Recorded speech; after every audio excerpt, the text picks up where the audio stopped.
disais d'entrée de jeu que cette émission est fort variée. Gabriel Majorotti, bonjour. Bonjour, Chantal. Vous êtes de la LCBO, bien entendu. Alors, écoutez, je suppose que la période des fêtes pour la LCBO, c'est un moment heureux parce que on a des cadeaux que l'on peut s'offrir. Parlez-moi un tout petit peu de l'ambiance qu'il y a à la LCBO pour commencer. Est-ce que c'est comme tous les jours de la semaine? Oui, pas mal. Sauf qu'on a quand même eu un peu de neige la semaine dernière. Donc, il y avait peut-être une ou deux soirées où c'était un peu moins bondé que d'habitude, mais ça roule. Ça roule? Ah ouais. Oui. Est-ce que les clients achètent beaucoup de choses variées pour Noël? En d'autres mots, parce que, bon, on crée des habitudes, bien sûr, de consommation. Est-ce que les gens, pour la période des fêtes, sont un peu plus expérimentés? Ils expérimentent un peu plus, justement. Je dirais que oui. En fait, c'est la tendance. Puis la tendance, c'est plutôt que juste acheter une ou deux types de bouteilles de vin pour un party, ils vont acheter comme 4 différentes sortes pour que les invités puissent essayer plusieurs choses. Ah, donc on encourage, bien sûr, d'essayer d'autres choses. Dans les vins, dans les spiritueux, dans toutes les gammes de produits? Surtout, moi, je travaille ici à Westboro, puis je dirais que dans cette communauté, c'est plus axé sur le vin. Sur le vin? Ah oui? C'est définitivement le vin, puis les bières craft, comme on dit, donc les petites brasseries. Petites brasseries, oui, effectivement. Oui. Bien, écoutez, on va justement faire un petit tour d'horizon de ce que vous nous proposez. Oui, alors, on commence par la gauche ou on commence par la droite? S'il fallait encore des idées pour des cadeaux, moi, j'ai amené quelques idées. On a toujours besoin d'idées. Toujours besoin d'idées. J'allais peut-être commencer avec lui, le Tipples. Je trouve que c'est gentil. Donc, en fait, c'est juste une boîte avec 10 petites crèmes à café, mais des petites crèmes à café qui ont du brandy puis de l'amaretto dedans. Ah! Donc, je sais pas, au bureau ou quelque chose, si on a besoin de juste mettre la crème avec le lait quelque part d'autre dans le... C'est intéressant, c'est produit à grande échelle et je suppose que c'est... Est-ce que c'est très alcoolisé, ça? Parce qu'il faut se méfier un tout petit peu. Non, quand même pas. Non, juste modéré. Hein. Juste modéré, oui. Puis surtout, si on met juste un sachet dans le café, ça va pas être trop fort. Non, pas trop mal. Parce qu'on ne se fera pas attraper à la sortie du bureau. Juste assez pour se mettre de bonne humeur. C'est ça, effectivement. Oui, tout à fait. Pour la saison des fêtes, j'ai aussi une bouteille de Smirnoff spéciale menthe poivrée.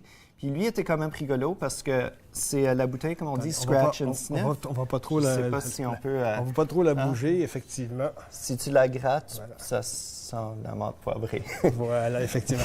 La menthe poivrée, parlez-moi, ça peut sembler un peu bizarre comme mélange, ça, non? Oui, mais avec du chocolat, la menthe, ça s'associe très bien. C'est vrai, avec le chocolat, effectivement. Donc, l'exemple, c'était un martini avec du Baileys puis un peu de vodka à la menthe poivrée. Ensuite de spécial, juste ici. Oui, c'est tout à fait. Okay. Qu'est-ce que vous voulez? On va tout de suite aborder les choses. Vous dites en spécial par rapport... c'est juste...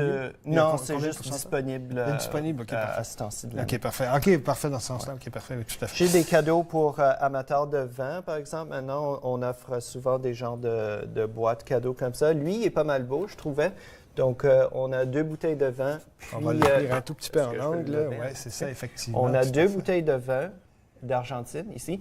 Puis souvent, les oliviers ils poussent bien près des vignobles. Donc, il y a aussi une bouteille d'huile d'olive. Et c'est intéressant, vous dites d'Argentine. Est-ce que c'est une découverte? L'Argentine, c'est quand même pas comme la France ou l'Allemagne ou même la Californie. C'est intéressant, l'Argentine. Est-ce que quel type de vin est-ce que c'est exactement? C'était beaucoup, puis vous pouvez voir avec le nom, c'est Zuccardi. C'était une famille italienne qui a émigré en Argentine dans les années 1950. Donc, ils ont quand même un vignoble, ça fait 65-66 ans. Puis donc, leur tendance à avoir des oliviers puis à faire des vins qui se marient très bien avec la nourriture, je trouve c'est vraiment le style de l'Argentine en ce moment. Très corsé comme vin ou plutôt sec? Non, mi-corsé à corsé. Ouais. Okay? C'est des vignobles en très haute altitude, j'allais dire. Puis donc, le vin, puisqu'il fait un peu plus frais en altitude, les vins sont très, très bien équilibrés. Au point de vue des pourcentages d'alcool, c'est des combien? Ça va être les 14. Les 14, OK. Ouais. Alors, c'est à peu près dans la moyenne. Oui, c'est la moyenne. Tout à fait. Alors, ça, c'est un beau cadeau. Ça se détaille, comme on dit en bon français. Combien? Lui, il serait 50 $. Une cinquantaine de dollars. Bon, c'est quand même intéressant comme cadeau, bien sûr. Oui.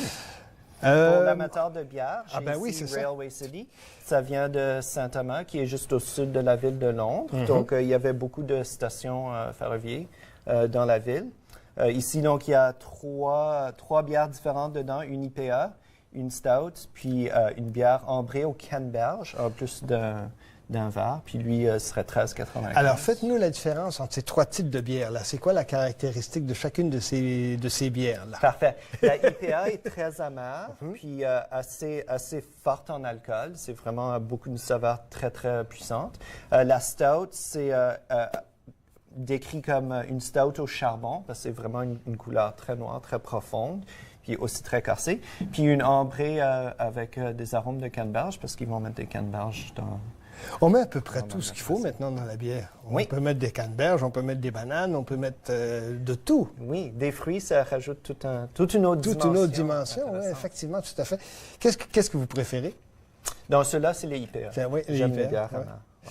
Parce qu'il faut toujours demander aux conseillers, mesdames et messieurs, qu'est-ce qu'ils préfèrent aussi, parce que, semble-t-il, qu'ils connaissent son affaire, supposément, bien sûr. Merci. Ça ici, c'est quoi exactement? Oh, aussi une bouteille qu'on reçoit juste novembre, décembre chaque année. Ici, c'est ce qu'on appelle un blanc de noir.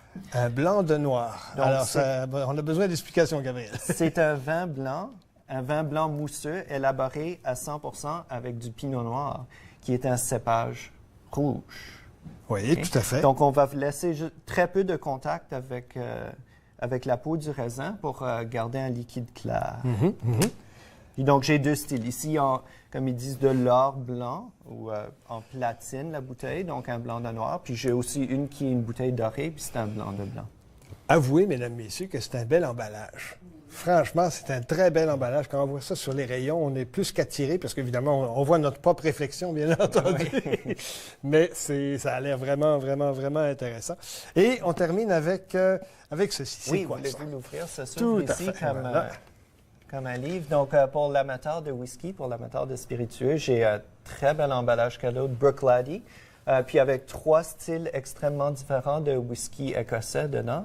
Lui, il a 75 $. Je trouve c'est vraiment un bel assemblage avec 3 saveurs très, très variées dans la boîte. Du whisky, est-ce que vous aimez beaucoup? Parce qu'on parlait justement surtout de vin dans cette période-ci, mais... J'avoue que j'aime le whisky. Ah oui? Oui. Qu'est-ce que ça vous fait? De boire, qu'est-ce que ça me fait? j'allais dire, attendez, je vais préciser ma question OK. quand même, là. Que ce soit des spiritueux, que ce soit du vin ou de la bière, qu'est-ce que ça vous fait? Bien, c'est juste les saveurs. Les Pardon. saveurs sont tellement variées. Ici, il y a un style qui est fait avec aucune tourbe, OK? Puis il y a un style qui est fait avec beaucoup de tourbe. Donc, un des 3 whiskies a beaucoup d'arômes de fumée puis de terre dedans. Puis l'autre, c'est plus axé sur des arômes floraux puis des arômes de grains, comme d'orge. Toujours le goût, mesdames, messieurs. Hein? Combien c'est important, n'est-ce pas? Gabriel, merci pour les cadeaux et merci aussi pour votre connaissance. C'est vraiment fort agréable. Merci de m'avoir Merci. invité. Et donc, mesdames, messieurs, vous êtes toujours à Entre nous, exclusivement sur les ondes de TV Rogers.